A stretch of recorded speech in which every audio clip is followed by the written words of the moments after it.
Bonjour, cette vidéo commence après avoir téléchargé Classeval et ouvert le dossier où vous l'avez décompressé. Double-cliquez alors sur le fichier classeval.exe pour ouvrir l'application. Lors du premier lancement de l'application, aucune classe n'est encore renseignée dans le logiciel. C'est la première étape.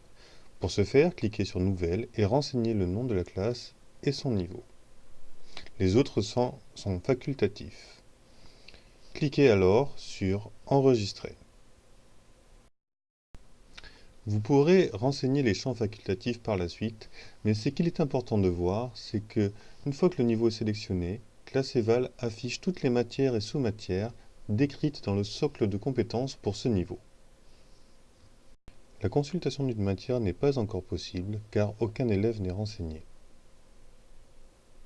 Une fois positionné sur la page Élèves, cliquez sur Ajouter pour créer celui-ci. Renseignez le nom et le prénom, puis cliquez sur Enregistrer. Vous pouvez alors compléter la fiche de renseignement de l'élève en cliquant sur celui-ci et en renseignant les champs qui vous intéressent. La date de naissance par exemple, ou bien le numéro de téléphone des parents.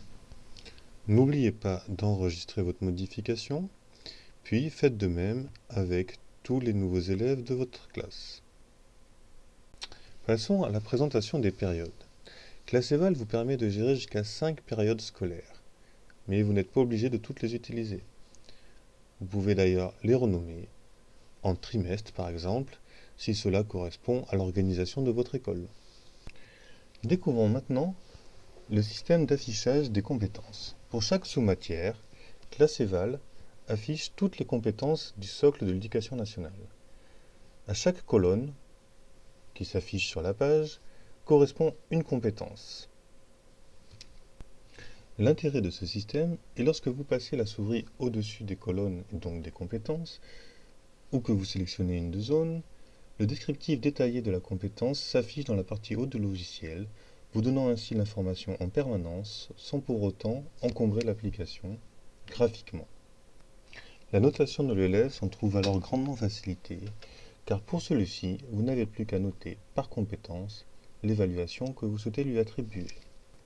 Toujours dans le but de vous simplifier la vie et de respecter la norme de l'éducation nationale, Classeval vous propose d'utiliser les notes 1, 2, 3, 4 pour noter respectivement une compétence acquise, à renforcer, en voie d'acquisition ou non acquise. Voici maintenant une astuce qui vous fera gagner encore plus de temps. Au lieu de cliquer avec la souris dans la zone qui vous intéresse, vous pouvez aussi utiliser la touche tabulation de votre clavier, qui vous permettra de passer d'une compétence à l'autre et de la noter aussi rapidement que votre clavier le permet. Classeval vous permet de saisir tous les caractères de votre choix si vous ne souhaitez pas utiliser la norme 1, 2, 3, 4. De la même manière, vous n'êtes pas obligé de saisir toutes les compétences si par exemple vous ne l'avez pas enseigné dans la période en cours. À ce moment-là, ces compétences ne seront pas affichées dans le bulletin de manière à le rendre plus clair. Le système d'impression des bulletins est très simple. Vous pouvez imprimer des bulletins par période en sélectionnant la période ici, ou imprimer des bulletins annuels qui récapitulent toutes les périodes de l'année. Choisissez maintenant les élèves dont vous souhaitez imprimer le bulletin, puis cliquez sur Imprimer. Classeval va alors générer des bulletins dans le répertoire d'installation de l'application. Dans le répertoire Bulletins, vous allez trouver par classe un répertoire annuel contenant les bulletins annuels et un répertoire pour chaque trimestre contenant les bulletins du trimestre. Le bulletin se présente sous forme de page HTML et pour le bulletin annuel, nous allons retrouver les 5 périodes, les notes par période et vous pouvez ainsi suivre l'évolution de l'élève au cours de l'année. Le bulletin par période va quant à lui répartir les notes par niveau de compétence. Ainsi, les compétences acquises notées 1 seront dans la colonne acquises, etc. Et les compétences notées autrement que 1, 2, 3, 4 se retrouveront dans la colonne autre. Il ne me reste plus qu'à vous souhaiter une agréable utilisation et plein de bonnes notes à vos élèves.